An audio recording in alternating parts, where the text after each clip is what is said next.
इस वीडियो में मैं आपको दिखा रहा हूँ कि ज़ेब्रा TLP 2844 या GCK 420 कोई भी मॉडल हो जो ज़ेब्रा का हो, उसमें हमने स्टिकर रोल कैसे लगाना है, रिबन कैसे लगाना है और इससे प्रिंटिंग कैसे करनी है।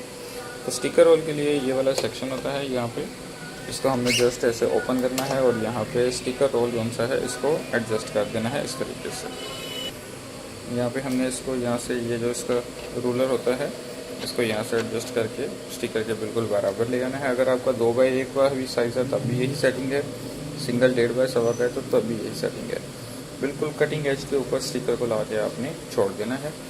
रिबन जब हम ओपन करते हैं तो रिबन में एक साइड ये मोटी वाली साइड होती है और एक बारीक साइड होती है।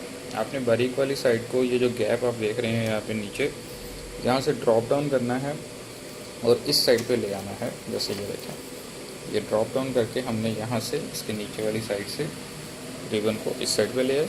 जो मोटे वाला न्यू साइड है वो यहाँ पर लॉक कर दी, इसको पुश करके पीछे की तरफ यहाँ पे लॉक में एडजस्ट हो जाती है। अब ये जो बारीक साइड थी इसको भी ऐसे ही यहाँ पे हम रखेंगे, इसको पुश करेंगे और यहाँ पे इसको लॉक के अंदर एडजस्ट कर देंगे। यहाँ पर ये आप देख सकते हैं कि इसके कट लगे हुए हैं। ये जब हम कट को यहाँ पे रोटेट करते हैं तो ये जहाँ पर इसकी कटिंग की प्रॉपर शेप आएगी वहाँ पर ये देखें एडजस्ट हो जाएगा। उसके बाद आप इसको यहाँ से एडजस्ट करके पूरा सेट कर सकते हैं, रोल को पूरा रोल करना है। यहाँ से हमने रिबन को रोल कर लिया। अब ये रिबन हमारा सेट हो चुका है और यहाँ से स्टिकर भी लग चुका है। लॉक को बंद करेंगे और इसको कैप को बंद कर देंगे।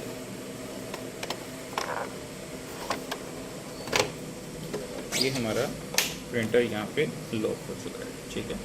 इसको अब यहाँ से पावर लगाएंगे और ऑन करेंगे। यहाँ पे ये मैंने इसको पावर बटन ऑन कर दिया है। अब आप देख सकते हैं कि यहाँ पर ये येलो लाइन ऑन है। येलो लाइन का मतलब है कि स्टेटस इसका बिल्कुल ओके है। कटिंग पूरी एज पे आके रुक चुका है यहाँ पे। अब हम इसको सिस्टम के अंदर ले आते हैं और सिस्टम के अंदर हम देखेंगे कि ये अगर तो ये इसको ऑटो यहाँ पे इंस्टॉल कर लेता है तो फिर हमें प्रिंटर इंस्टॉल करने की ज़रूरत नहीं होती। लेकिन अगर ऑटो ये इंस्टॉल नहीं करता तो माई कंप्यूटर में डी ड्राइव के अंदर आपके पास ज़ेब्रा प्रिंटर अवेलेबल होना चाहिए। ज़ेब्रा में ज़ेब्रा रजिस्टर प्रिंटर भी होता है और सिंपल ज़ेब्रा प्रिंटर भी होता है, तो आप दोनों में से कोई भी कर सकते हैं। मैं यहाँ पे फ़िलहाल ज़ेब्रा रजिस्टर प्रिंटर इंस्टॉल कर रहा हूँ। ये दोनों प्रिंटर्स के मैं लिंक्स जो उनसे हैं वो वीडियो के डिस्क्रिप्शन में भी लगा दूँगा। तो ज़ेब्रा रजिस्टर को हमने यहाँ से इंस्टॉल किया, यस किया और इसको हमने यहाँ पे इंस्टॉलेशन कंप्लीट होने देनी है। ये जैसे हमारी इंस्टॉलेशन कंप्लीट होगी तो आप देखेंगे कि सिस्टम की सेटिंग के अंदर हमारा प्रिंटर इंस्टॉल होके आ जाएगा। यहाँ से हमने इसको नेक्स्ट करना है, टर्म एंड कंडीशंस को एक्सेप्ट कर लेना है, फिर नेक्स्ट करना है। कंपनी यहाँ पे हम कोई भी रैंडम यहाँ पे नेम दे देते हैं, जैसे हम यहाँ पे अपना ही डिजिटल नेम दे के सेव कर देते हैं। फिनिश कर देंगे इसको और क्रिएट अ डेस्कटॉप आइकन कर दें और इंस्टॉल कर दें। यहाँ पर ये देखें हमारा ज़ेब्रा डिज़ाइनर का जो प्रिंटर है ये इंस्टॉल होना स्टार्ट हो चुका है और ये ऑलमोस्ट कंप्लीट होने वाला है। यहाँ पे इंस्टॉलेशन प्रोसेसिंग में थोड़ा सा टाइम लगता है, इसलिए इस चीज़ पे आपने बिल्कुल भी फिक्र नहीं करनी, इसको थोड़ा सा टाइम देना है। सेटिंग कंप्लीट होने दें। ये देखें अब ये यहाँ पे हमारा ज़ेब्रा डिज़ाइनर इंस्टॉल हो गया है और इसको हम यहाँ से फिनिश कर देंगे। फिनिश करने के बाद हम नीचे सिस्टम में जाएंगे और कंट्रोल पैनल में चले जाएंगे। अगर विंडो 10 है तो आप कंट्रोल पैनल में जाके डिवाइस एंड प्रिंटर में जा सकते हैं। अगर आप विंडो 7 यूज़ कर रहे हैं तो डायरेक्टली आप डिवाइस एंड प्रिंटर में जा सकते हैं। यहाँ पर जब आप आएंगे तो आपके पास यहाँ पर प्रिंटर इंस्टॉल होकर लिस्ट में आ चुका होगा। अभी इसने इसको अनस्पेसिफाइड लिया होगा, यानी कि इसने रिफ़्रेश नहीं किया। कि जैसे रिफ़्रेश होगा तो यहाँ पे हमारा प्रिंटर ऑटोमेटिकली आ जाएगा। अगर इनकेस आपका प्रिंटर फिर भी वहाँ पे लिस्ट के अंदर शो नहीं होता तो आप क्या कर सकते हैं कि आप ज़ेब्रा डिज़ाइनर की जगह जो ज़ेब्रा का सिंपल ड्राइवर है उसको इंस्टॉल कर सकते हैं। तो मेरे पास यहाँ पे डी के अंदर ज़ेब्रा का डिज़ाइन यहाँ पे ड्राइवर पड़ा था, मैंने इसको ओपन कर लिया। यहाँ से हम इसको नेक्स्ट नेक्स्ट नेक्स्ट करके इंस्टॉल कर लेंगे। दोनों में से कोई भी ड्राइवर इंस्टॉल करें तो वो दोनों वर्किंग कर देते हैं। डिज़ाइनर होता है जहाँ पे हम खुद डिज़ाइनिंग करके भी स्टिकर को निकाल सकते हैं। अब मैंने जो इसका ओरिजिनल ड्राइवर था उसको इंस्टॉल कर दिया है यहाँ पे और ये मेरे पास इसने दिखा दिया है कि हमारे पास ये इंस्टॉलेशन इसकी हो चुकी है। और इंस्टॉल प्रिंटर ड्राइवर पे हम आ गए हैं, नेक्स्ट करेंगे। ये देखें ऑटो डिटेक्ट कर लिया इसने zebra designer TLP Z USB port 1 next कर देंगे इसको। ये इसको हम यहाँ पे कर देंगे use this printer as default printer, और नेक्स्ट कर देंगे और फिनिश कर देंगे। अब ये हमारा प्रिंटर प्रॉपरली इंस्टॉल हो रहा है। यहाँ पर भी इसको हम इंस्टॉल बटन प्रेस कर देंगे।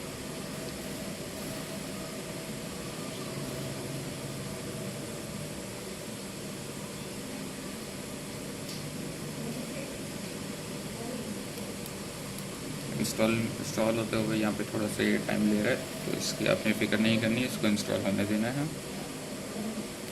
क्लोज कर दें इसको। यहाँ पे वापस आप स्टार्ट में आ जाएं, डिवाइस एंड प्रिंटर में आ जाएं, और ये देखें ये आपका ड्राइवर जौन सा है इसका यहाँ पे आ चुका है। राइट क्लिक करें, सबसे पहले तो इसको सेट एज डिफ़ॉल्ट करें ताकि ये एक्टिव हो जाए और वर्किंग करे। उसके बाद सबसे पहला ऑप्शन आपने प्रिंटर प्रेफरेंसेस में जाना है और पेज सेटअप में जाना है। तो जो ये स्टिकर का साइज़ है आपने पहले ये साइज़ देना है। अगर तो 2x1 का साइज़ है तो 2x1 की सेटिंग करें। अगर 1.5x1 का साइज़ है जो ये लगा हुआ है तो पेज सेटअप के अंदर एडिट ऑप्शन में जाएं और यहाँ पे वही साइज़ दें। जैसे मेरे पास अभी 1.5x1 है तो 1.5 इंच INCH साथ में हम लिख देंगे, और 1.15 इसके साथ भी INCH लिखेंगे, और नीचे जो लेफ़्ट और राइट के मार्जिन हैं इनको हम यहाँ पे 0 कर देंगे और ओके कर देंगे। सेकंड हमने सेटिंग में जाना है स्टॉप के अंदर। प्रिंट मेथड के अंदर हमारे पास ऑप्शन है डायरेक्ट थर्मल और थर्मल ट्रांसफ़र। क्योंकि हमने इसके अंदर रिबन भी लगाया है, तो जब रिबन लगा होगा तो आपने इसको थर्मल ट्रांसफ़र पे लाजमी अप्लाई करना है। डायरेक्ट थर्मल का मतलब है कि सिर्फ स्टिकर हमारा थर्मल है, रिबन नहीं लगा हुआ, तो थर्मल ट्रांसफ़र करना ज़रूरी है ताकि रिबन भी साथ में रोटेट हो। अप्लाई करें, ओके कर दें। ये होगी हमारी पहली सेटिंग प्रिंटर प्रेफरेंसेस के अंदर। अब सेकंड सेटिंग में आपने जाना है और प्रिंटर प्रॉपर्टीज़ में जाना है, जर्नल में जाना है, और इसको टेस्ट पेज पे क्लिक करना है। जैसे ही आप यहाँ से टेस्ट पेज क्लिक करेंगे प्रिंटर यहाँ पे आपका टेस्ट पेज निकाल के आपको दिखा देगा। ठीक है, टेस्ट पेज हमारा बाहर आ चुका है। अब हम हमारा किसी भी सॉफ्टवेयर को जिसको हम यूज़ करना चाह रहे हैं उसको यहाँ पे ओपन कर लेंगे। जैसे हमने यहाँ पे इसको ओपन कर लिया सॉफ्टवेयर को, और परचेज रिपोर्ट में barcode print on barcode printer पे जाएंगे। यहाँ पर हमारा जो भी स्टिकर हमने प्रिंट करना है उसको सिलेक्ट करेंगे। जितने स्टिकर प्रिंट करने हैं उतनी क्वांटिटी लिखेंगे। डायरेक्ट प्रिंटर को भी प्रिंट दे सकते हैं, मैं फ़िलहाल आपको पहले स्क्रीन पे दिखा रहा हूँ। और ये 1.5x1 का विद बारकोड यहाँ पे स्टिकर है। अगर हम यहाँ पे इस तरह निकालेंगे तो ये इस तरीके से business name, code, item name और प्राइस के साथ आएगा। मैं अभी फ़िलहाल इसको एज अ स्टिकर निकाल रहा हूँ, तो स्टिकर में मैंने इसकी ये सेटिंग रखी हुई है। पूरा देखें एजेस में अंदर आ रहा है, और यहाँ से जैसे ही हम प्रिंटर से इसको कमांड देंगे तो जो हमारे स्टिकर हैं वो यहाँ पे प्रिंट होना स्टार्ट हो चुके हैं। ये देखें, इसकी अब कैलिब्रेशन भी बिल्कुल ओके है और प्रिंटिंग भी बिल्कुल बेहतरीन हो रही है। यहाँ से अब हम इसकी एक लॉन्ग कमांड भी देके इसको देखते हैं। हमने यहाँ पे इसको कम से कम 10 स्टिकर की कमांड दी और इसको ऑन प्रिंटर करके स्टिकर कमांड दी। तो यहाँ पर ये देखें,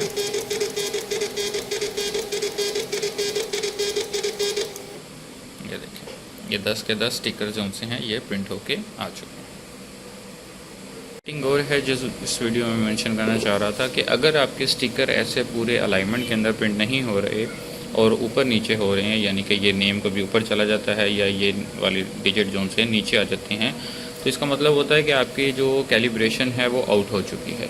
तो जैसे अभी आप यहाँ पर देख रहे हैं कि ये बिल्कुल कटिंग के ऊपर आके रुका हुआ है, यानी कि इसकी कैलिब्रेशन 100% एक्यूरेट है। इसी वजह से ये बिल्कुल 100% एक्यूरेट प्रिंटिंग कर रहा है। अगर कैलिब्रेशन आउट हो, स्टिकर प्रॉपर कट कर रहा हो यहाँ से लेबल को, या प्रॉपर यहाँ पे कटिंग पे आके ना रुकता हो, तो उसके लिए आपने क्या करना है कि आपने प्रिंटर की प्रॉपर्टीज़ में जाना है और यहाँ पर एक ऑप्शन होता है टूल्स का। टूल्स में जाके आपने एक्शन बटन पे जाना है। यहाँ पर ये लिखा होता है रन कैलिब्रेशन।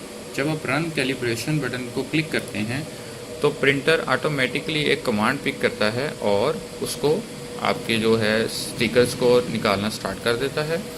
और जैसे ही स्टिकर निकलना स्टार्ट होते हैं तो यहाँ पर ये बिल्कुल कटिंग के ऊपर आके ये रुक जाता है। मेरा भी ये बिल्कुल एक्यूरेट है कैलिब्रेशन, इसलिए मेरे पास ये बिल्कुल एक्यूरेट कटिंग के ऊपर आके रुका हुआ है। तो यहाँ से प्रिंटर प्रॉपर्टीज़ में आपने टूल्स में जाके एक्शन बटन में जाके रन कैलिब्रेशन करना होता है जब भी आपके स्टिकर की लेबलिंग जो है वो डिस्टर्ब हो रही है, ऊपर या नीचे हो रही है, कटिंग में ख़राब कर रही है, तो रन कैलिब्रेशन करना लाजमी होता है। इसके अलावा एक और चीज़ है कि अगर आपका एक स्टिकर प्रिंट हो रहा है और एक वेस्ट आ रहा है वाइट स्टिकर साथ में, या प्रिंटर ऑन होते ही आपका एक स्टिकर या 2 स्टिकर वाइट में बाहर आ जाते हैं, तो उसके लिए आपने यहाँ पर ऑप्शन होता है send file to printer. Tools के अंदर ही एक्शन में ही सेंड फाइल टू प्रिंटर में जाना है। एक फ़ाइल होती है जो मैं लिंक के अंदर वो भी मेंशन कर दूंगा। वो फाइल यहाँ पे मैंने रखी हुई है फ़िलहाल ज़ेब्रा के नेम से, कि zebra waste sticker stop file.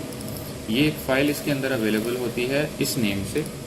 आप इस फाइल को डाउनलोड करके यहाँ पे सिलेक्ट कर लीजिएगा, और जैसे ही आप यहाँ से इसको send printer file to printer करके ये वाली फ़ाइल देंगे, तो वो जो वेस्ट प्रिंटर यहाँ से निकल रहा होता है वो यहाँ से बिल्कुल उसको सेटिंग को सेट कर देगा।